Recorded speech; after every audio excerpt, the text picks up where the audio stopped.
नमस्कार. आपण देवळामध्ये आलो आहोत. देवळामध्ये कांदा उत्पादक शेतकऱ्यांची टक्केवारी साधारणतः 100% शेतकऱ्यांपैकी 80% शेतकरी हे कांदा उत्पादन घेत असतात आणि त्या कांद्याला मुख्य पीक मानले जाते. आणि त्यामध्ये महत्वाचा विषय म्हणला तर कांदा आयातीचे धोरण सुरू झाल्यापासून शेतकऱ्यांमध्ये नाराजी बघायला मिळत आहे. त्या संदर्भातच आपण शरदचंद्रजी पवार गटाचे विधानसभेचे अध्यक्ष आपल्या सोबत विजय पगार आहे, तर आपण त्यांच्याशी चर्चा करणार आहोत. कांदा आयात करण्यात येत आहे, तसेच अफगाणिस्तान मधून पाकिस्तान मार्गे कांदा आयात करण्यात येत आहे, त्या संदर्भात काय सांगाल? भाजप सरकारचं धोरण हे कांदा उत्पादक शेतकऱ्यास हे मरणाचंच धोरण आधीपासून चालू आहे. मागच्या सीझनला शेतकऱ्यांना भाव मिळणार होता, त्यावेळेस या सरकार निर्यात बंदी. आता दुष्काळात आम्ही प्रचंड मेहनत घेऊन कांदा पिकवला, त्याचे दास्तान केले आणि त्या दास्तानाला थोडे पैसे मिळायला लागले, तर सरकारने अफगाणिस्तान पाकिस्तान मार्गे कांदा आयात धोरण अवलंबले आणि कांदा आयात करायला सुरुवात केली. यांना पाकिस्तान मार्गे आलेला कांदा चालतो आणि पाकिस्तानला निर्यात केलेलं चालत नाही. या भाजप सरकारचं हे दुप्पट्टी धोरण शेतकऱ्यांच्या मरणावरती आहे आणि कांद्याचा शेतकरी यांनी आत्महत्येस प्रवृत्त केलेला जर कोणी असेल तर त्याला जबाबदार हे भाजप सरकार आहे, हे आघाडी सरकार आहे.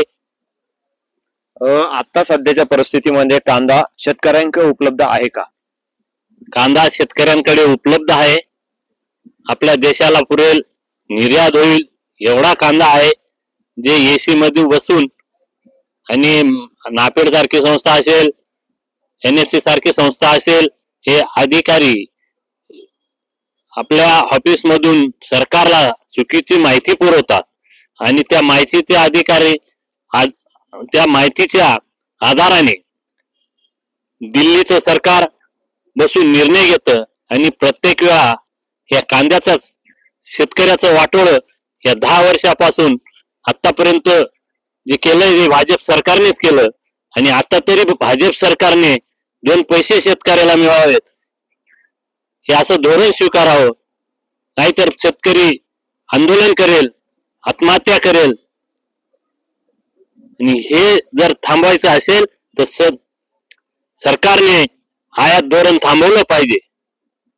कांद्याला आता नुकताच भाव मिळायला लागला आहे आणि कांद्याला भाव लोकसभा निवडणूक झाली त्यामध्ये निर्यात चालू केली होती, त्या संदर्भात काय सांगाल?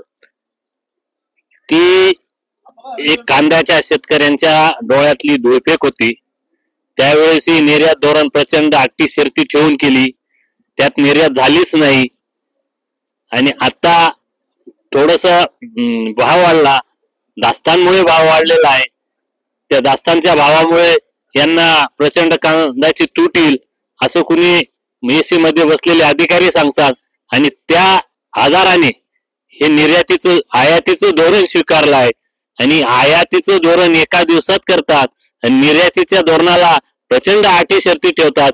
म्हणजे हे कांद्याच्या शेतकऱ्याशी खेळ करतायत. आपण बघू शकतो निर्यातीचे धोरण म्हटले तर अटी शर्ती लागू होतात आणि आयातीचे धोरण म्हटले तर अनेक अडचणी निर्माण होतात.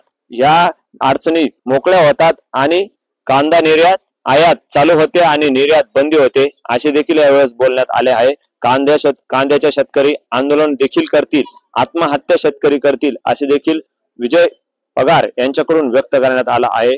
अमोल जाधव, नवराष्ट्र, नाशिक.